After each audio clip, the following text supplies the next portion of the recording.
इंसानियत और जुर्म का पुराना नाता है। हमारे चारों ओर फैला जुर्म का मकर जाल।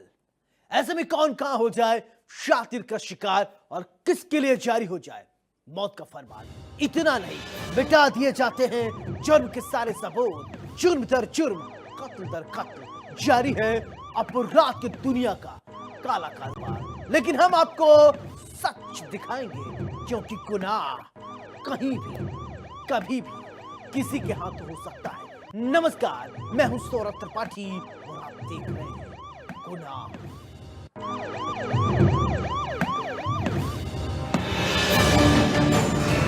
हर गुनहगार को होगा पर्दा फाश। डर के साए में अपराधी,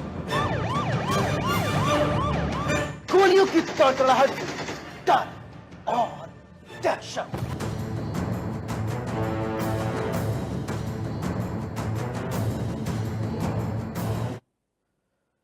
अब तक आपने देखा होगा कि मदरसे में मजहबी तालीम दी जाती है। डंके की चोट पर कहा जाता है कि मदरसों में कोई गलत काम नहीं होता, लेकिन यहां पर तो कुछ उल्टा ही देखने को मिल रहा है।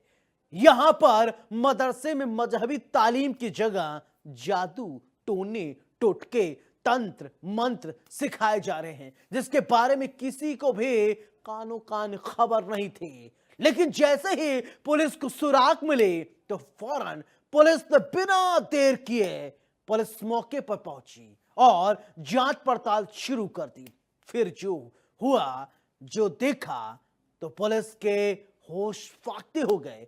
एक तरफ तालीम का हवाला तो दूसरी तरफ दारुल उलूम का जादू, टोना टोटका, तंत्र मंत्र दोनों ही एक जगह पर एक कमरे में दिखाई दिए। मदरसे के अंदर एक कमरे के अंदर जलता था दीपक, और न जाने क्या क्या पुलिस वालों को दिखाई दिया। इतना ही नहीं, दारुल उलूम गुलशने सैयद महबूब के काले कारनामों की जो फहरिस्त है वो यहीं तक सीमित नहीं है। कई अन्य देशों की करेंसी भी बरामद हुई है।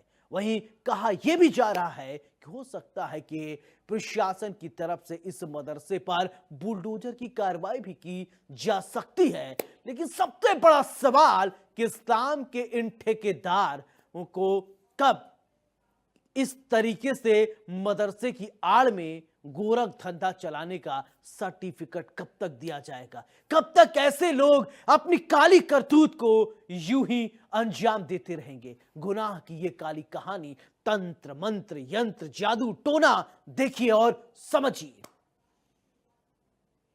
शासन के द्वारा नामित टीम के द्वारा भारत नेपाल सीमा पर अवैध मदरसों की जांच की जा रही है। तकरीबन अब तक आधा दर्जन से अधिक मदरसे जांच किए जा चुके हैं और सभी मदरसे पूर्ण रूप से अवैध पाए गए हैं। यहाँ तक कि एक मदरसे में तंत्र मंत्र भी देखा गया है, यानी खुद मदरसा संचालक ने यह स्वीकार किया है कि वो झाड़ फूक करता था। मैं इस समय एक मदरसे के पास पहुंचा हूं। ये मदरसा है मदरसा इस्लामिया गौसुल उलूम, ये रंजीत बोझा में है और नेपाल सीमा से मात्र 800 मीटर की दूरी पर स्थित है। इस मदरसे का भी कोई दस्तावेज जो है वो वैध नहीं पाया गया है और जो मदरसा संचालक हैं उन्होंने सही तरीके से डीएमओ यानी जिला मदरसा अधिकारी को सही तरीके से उन्होंने जवाब भी नहीं दिया है। अभी भी हालांकि उनके दस्तावेज की जांच की जा रही है। रुपैडिहा पुलिस यहाँ मौजूद है, पीएससी के जवान मौजूद हैं, एसएसबी के जवान यहाँ मौजूद हैं और लगातार जांच करने का प्रयास कर रहे हैं। सर, अभी तक जो जांच की गई है, आधा दर्जन से अधिक मदरसों को आपने जांचा है, क्या पाया है और अभी क्या कार्रवाई चल रही है? अभी जो हमने अभी मदरसों में देखभाल की है, इन मदरसों के ना तो कागज है, ना इन मदरसों की मान्यता है और ना ही ये मदरसे जो है मदरसे की भूमि पर हैं। मतलब इन्होंने अपने निजी मकान में मदरसे खोल रखे हैं। सबसे महत्वपूर्ण बात ये हो जाती है कि ये बफर जोन के बिल्कुल करीब हम खड़े हुए हैं। 500 मीटर की दूरी पर बफर जोन के हैं। बफर जोन के करीब मदरसे इस तरह से चल रहे हैं, इसमें एक मतलब संदेहास्पद स्थिति पैदा हो जाती है। उत्तर प्रदेश सरकार के मुख्यमंत्री ने काफी दिनों पहले उन्होंने आशंका व्यक्त की थी और लगातार उन्होंने कठोर निर्देश दिया था कि ऐसे मदरसों की जांच की जाए।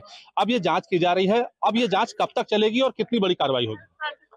जब तक इन मदरसों को नियमित या तो अपने मदरसे कर लेंगे या जो बॉर्डर और बफर जोन है, जो हमारा मोस्ट सेंसिटिव एरिया है, इस इस पूरे क्षेत्र को हम लोग ये देखेंगे कि इसको मतलब सुरक्षित रखा जाए। निश्चित तौर पे मैं आपको दिखाऊं, अपने सहयोगी से कहूं कि वो दिखाए कि ये गांव के चारों तरफ ये लोग हैं, लोगों के अंदर भी जानने की उत्सुकता है। आखिर में ये लोग जानना चाहते हैं कि वजह क्या है कि इस मदरसे के पास इतने अधिकारी पहुंचे हैं, इतने कर्मचारी पहुंचे हैं। और कहीं न कहीं कहा जा सकता है कि जिस तरीके से उत्तर प्रदेश सरकार की ये मंशा है कि जो भी मदरसे हों वो पूर्ण रूप से मान्यता प्राप्त हों, वो सरकार की निगरानी में हो, सरकार को ये बताएं कि उनका आवक कितना है और वो कितना खर्च करते हैं, आय व्यय बताएं, बच्चों की जो संख्या है उसको बताएं, टीचर की जो संख्या है उसको बताएं। यानी पूर्ण रूप से सरकार चाहती है कि ये बिल्कुल पारदर्शी हो और कहीं न कहीं ये मदरसे जो है वो निश्चित तौर पे सरकार को गुमराह करके, अधिकारियों को गुमराह करके और इस मदरसे को संचालित कर रहे हैं। ऐसे में ये बड़ी कार्रवाई मानी जा रही है, इंडो नेपाल बॉर्डर पे बड़ी कार्रवाई मानी जा रही है।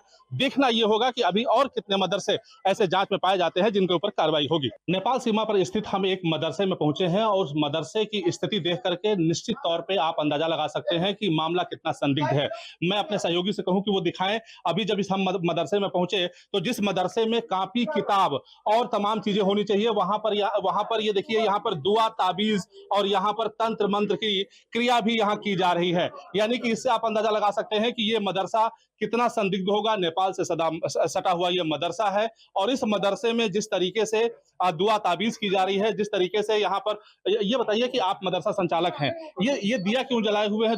ये हम अपने पीर के नाम से, मतलब ये चिराग जब से मुरीद हुए हैं तो उनके नाम से चिराग जलाते रहते। तो ये यहाँ पे तेल है, यहाँ पे गिलास है, तो चिराग में ही तेल, मतलब यहाँ सेंट रखा हुआ है, इत्र रखा हुआ है। अरे तो सर, इतर सेंट उनके लिए तो रखना ही पड़ता है ना। अच्छा। जैसे जिसे हम मुरीद हैं उनके नाम से जला के रखे हैं कि मतलब उनसे आस्था रहे। सर आप यहाँ निरीक्षण कर रहे हैं, आपने अभी ये तंत्र मंत्र वाली प्रक्रिया आपने देखी है, क्या कहेंगे? हाँ, तंत्र मंत्र की प्रक्रिया आप क्यों चला रहे हो बताओ? आप मदरसा चला रहे हो? नहीं, सवाल ये उठता है, मैं आपसे ये पूछ रहा हूँ, सवाल ये उठ रहा है कि आप बाहर भी हैं। जी। निश्चित तौर पर देखिए, मैं अभी बात करूंगा और मैं पूरा ये जानने का प्रयास करूंगा कि आखिर में ये इस तरीके से प्रक्रिया क्यों की जा रही थी। मैं अपने सहयोगी से कहूं कि वो आए। ये बताइए कि ये जो आपने अभी स्थिति देखी है, क्या आप जिला मदरसा अधिकारी हैं, ऐसी स्थिति आपने किसी भी मदरसे में पाई है? नहीं, देखिए, इस बात की भी शिकायतें आती रहती हैं कि मदरसों में दुआ, ताबीज, भभूत का कार्यक्रम ज्यादा चलाया जाता है। लोग पुकाने आया करते हैं। आप इस बात को राजी हो ना, सहमत हो ना कि यही अक्सर सारे आप बताओ, आप मानते हैं कि यहाँ पे दुआ ताबीज आप करते हैं? अरे मानते नहीं, हम करते ही हैं ना। हाँ, मतलब उसमें दुआ ताबीज करते हैं। हाँ। तो ये बताइए कि एक तरफ भारत जो है हमारा 21वीं सदी में चला गया है और आप जो है अभी दुआ ताबीज में अभी सर जैसे आप ही आए, बोले हमारा सर दर्द हो रहा है, फूंक दीजिए, तो फूंकना पड़ता है। ताबीज बना दीजिए, बनाना। सोचने वाली बात है कि इस साइंस की दुनिया में सरदर्द की दवाई जो है वो दुआ ताबीज है। मेरे साथ अल्पसंख्यक कल्याण अधिकारी भी हैं, उनसे बात कर लीजिए। तो इस पर कार्रवाई क्या करेंगे? नहीं, आप किस किस की चीज की दवा देते हैं बताइए? बस ऐसे कोई बीमार है, संतान है आपके पास आएगा तो संतान हो जाएगा। देखिए वो देना ना देना उसका काम है। मतलब मेरे पास आते हैं, फुकाने, पानी फूंक दीजिए। अगर आप दुआ ताबीज की दुकान की जगह आप मदरसा क्यों चला रहे हो, ये बताओ? नहीं बनाया, नहीं गलत बात है ना। फिर आप दोनों, एक तरफ आप शिक्षा दे रहे हो, एक तरफ आप मदरसा। खैर, आप हमको ये बताओ, इसके कागज कहाँ है मदरसे के? ये बताइए कि आपने मान्यता प्राप्त है? मान्यता नहीं, रजिस्ट्रेशन। मान्यता क्यों नहीं दिया आपने मदरसे की? अब अभी तक सर मतलब ऐसा वक्त ही नहीं आया। हद है, वक्त कब आएगा? आप जाकर के मान्यता लोगे कि आपको यही मान्यता आकर के दे दिया जाएगा? एक मास्टर साहब से बात किए हैं तो बताए थे। फिर आप क्यों चलाने लगे? पहले आप ईंटा गारा इकट्ठा कर लोगे तब आप मदरसा शुरू करोगे। इसी प्रकार पहले आप मान्यता ले लोगे तब पढ़ाना शुरू करोगे, कि पहले आप पढ़ाना शुरू कर दोगे तब मान्यता लोगे? हमें नॉलेज था, मतलब रजिस्ट्रेशन करा। अरे जब आप मकान बनाने लगे तो पहले आप ईंट, मसाला, गारा ये सब लाए, कि पहले मकान तैयार कर दिए फिर आप ईंट खरीदना शुरू किए? क्या उल्टा काम करते हो आप लोगों को? फिर यह करा जाए तो फिर आप लोगों को भी समस्या होती है। सब आप इतने सेंसिटिव एरिया में हो, 1 किलोमीटर की दूरी में आप हो। नेपाल एकदम जस्ट बगल है। नेपाल का बॉर्डर ओपन बॉर्डर है, नेपाल बॉर्डर खुला हुआ है। इसके बाद भी आप इस तरीके की गतिविधि कर रहे हो जो पूरी तरह से संदेहास्पद हो जाती है। फिर आप मदरसे में दुआ, ताबीज, भभूत की भी दुकान बनाए हुए हो। आखिर क्या चाह रहे हो आप लोग बताओ? कैसे समझाया जाए आपको? क्या बताएं सर, नहीं करेंगे। सर ये जो आपने दुआ ताबीज जो अभी देखा है, क्या इसके ऊपर कोई कड़ा एक्शन लेंगे? बिल्कुल, इस पर कठोर कार्यवाही की जाएगी। निश्चित तौर पर देखिए, ये जिला मदरसा अधिकारी हैं और साफ तौर पर इन्होंने कहा कि जिस मदरसे में तालीम हासिल करने के लिए दूर दूर से छात्र आते हैं। और सबसे बड़ी बात यह है कि ये मदरसा नेपाल से बिल्कुल सटा हुआ मदरसा है और ये मदरसा निश्चित तौर पर संदिग्ध है। जिस तरीके से इसमें दिया देखा गया, इसमें इत्र देखा गया, तमाम ऐसी चीजें देखी गई हैं। ऐसे में अधिकारी का कहना है कि हम बड़ा एक्शन लेंगे, बड़ी कार्रवाई करेंगे। उत्तर प्रदेश सरकार के निर्देश पर जिस तरीके से बड़ी कार्रवाई देखी जा रही है, निश्चित तौर पे मदरसा संचालकों में हड़कंप की स्थिति है। भारत नेपाल सीमा पर स्थित तकरीबन 1 दर्जन से अधिक मदरसों की आज जांच टीम के द्वारा सघनता से जांच की गई है। हमारे साथ इस समय जिला अल्पसंख्यक कल्याण अधिकारी हैं, रुपैडिया की पूरी फोर्स है और सीमा सुरक्षा बल के जवान हैं। ये लोग लगातार मदरसों की जांच किए हैं। हम बात कर लेते हैं कि कितने मदरसों की जांच हुई है और क्या इन्होंने अब तक कार्रवाई की है। सर, सुबह से लगातार नेपाल से सटे मदरसों की जांच की जा रही है। कितने मदरसों की जांच किए हैं, कितने मदरसे सीज किए गए हैं और आगे अभी आपकी क्या प्लानिंग है? 7 मदरसों की जांच की गई है। 7 मदरसों में से 4 मदरसे सीज किए गए हैं। अभी पूरे बॉर्डर एरिया जो बफर जोन है, इन मदरसों की जांच की जाएगी। जिन भी मदरसों में अनियमितता या जो मानक के विपरीत पाए जाएंगे उनको बंद किया जाएगा। क्योंकि ये भारत नेपाल बॉर्डर है और ये ओपन बॉर्डर है, इसलिए इस बॉर्डर की सिक्योरिटी और सेफ्टी के लिए जरूरी हो जाता है कि बॉर्डर एरिया में बफर जोन से 1 किलोमीटर 2 किलोमीटर रेंज में जो भी मदरसे संचालित हैं वो मानक से हो, नियम कानून से हो, अनियमित ढंग से न संचालित हो। निश्चित तौर पे इन मदरसों के खिलाफ बड़ी कार्रवाई की गई है और सबसे बड़ी बात यह है कि इसी सीमा पर संचालित एक मदरसे के अंदर जहां पर तंत्र मंत्र की भी शिक्षा दी जा रही थी, तालीम दी जा रही थी, उसके खिलाफ भी कठोर कार्रवाई की जा रही है। फिलहाल लगातार योगी सरकार के निर्देश पर ये लगातार टीमें सभी मदरसों पे जा रही हैं और जाने के बाद कठोर कार्रवाई कर रही है, क्योंकि जिनके पास वैध दस्तावेज नहीं है उनसे साफ तौर पे दस्तावेजों को मांगा जा रहा है और दस्तावेज पूरा न देने पर कठोर कार्रवाई की जा रही है। शासन के द्वारा नामित टीम के द्वारा भारत नेपाल सीमा पर अवैध मदरसों की जांच की जा रही है। तकरीबन अब तक आधा दर्जन से अधिक मदरसे जांच किए जा चुके हैं और सभी मदरसे पूर्ण रूप से अवैध पाए गए हैं। यहां तक कि एक मदरसे में तंत्र मंत्र भी देखा गया है, यानी खुद मदरसा संचालक ने यह स्वीकार किया है कि वो झाड़ फूक करता था। मैं इस समय एक मदरसे के पास पहुंचा हूं। ये मदरसा है मदरसा इस्लामिया गौसुल उलूम, ये रंजीत बोझा में है और नेपाल सीमा से मात्र 800 मीटर की दूरी पर स्थित है।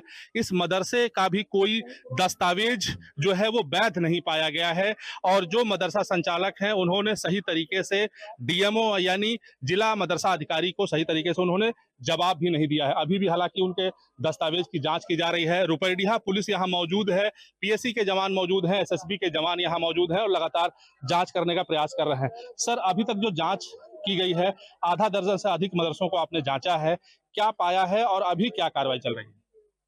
अभी जो हमने अभी मदरसों में देखभाल की है, इन मदरसों के ना तो कागज है, ना इन मदरसों की मान्यता है और ना ही ये मदरसे जो है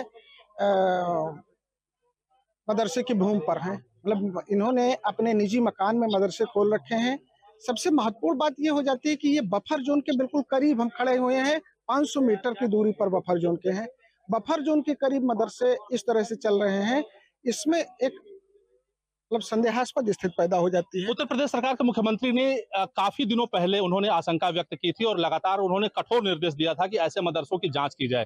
अब ये जांच की जा रही है, अब ये जांच कब तक चलेगी और कितनी बड़ी कार्रवाई होगी?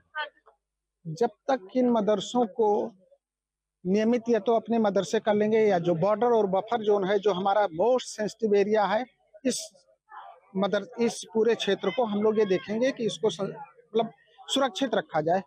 निश्चित तौर पर मैं आपको दिखाऊं, अपने सहयोगी से कहूं कि वो दिखाए। देखिए, ये गांव के चारों तरफ लोग हैं, लोगों के अंदर भी जानने की उत्सुकता है। आखिर में ये लोग जानना चाहते हैं कि वजह क्या है कि इस मदरसे के पास इतने अधिकारी पहुंचे हैं, इतने कर्मचारी पहुंचे हैं और कहीं न कहीं कहा जा सकता है कि जिस तरीके से उत्तर प्रदेश सरकार की ये मंशा है कि जो भी मदरसे हों वो पूर्ण रूप से मान्यता प्राप्त हों, वो सरकार की निगरानी में हो, सरकार को ये बताएं कि उनका आवक कितना है और वो कितना खर्च करते हैं, आय व्यय बताएं, बच्चों की जो संख्या है उसको बताएं, टीचर की जो संख्या है उसको बताएं। यानी पूर्ण रूप से सरकार चाहती है कि ये बिल्कुल पारदर्शी हो और कहीं न कहीं ये मदरसे जो है वो निश्चित तौर पे सरकार को गुमराह करके, अधिकारियों को गुमराह करके और इस मदरसे को संचालित कर रहे हैं। ऐसे में ये बड़ी कार्रवाई मानी जा रही है, इंडो नेपाल बॉर्डर पे बड़ी कार्रवाई मानी जा रही है। देखना ये होगा कि अभी और कितने मदरसे ऐसे जांच में पाए जाते हैं जिनके ऊपर कार्रवाई होगी। Sanjay Mishra, Indo Nepal border.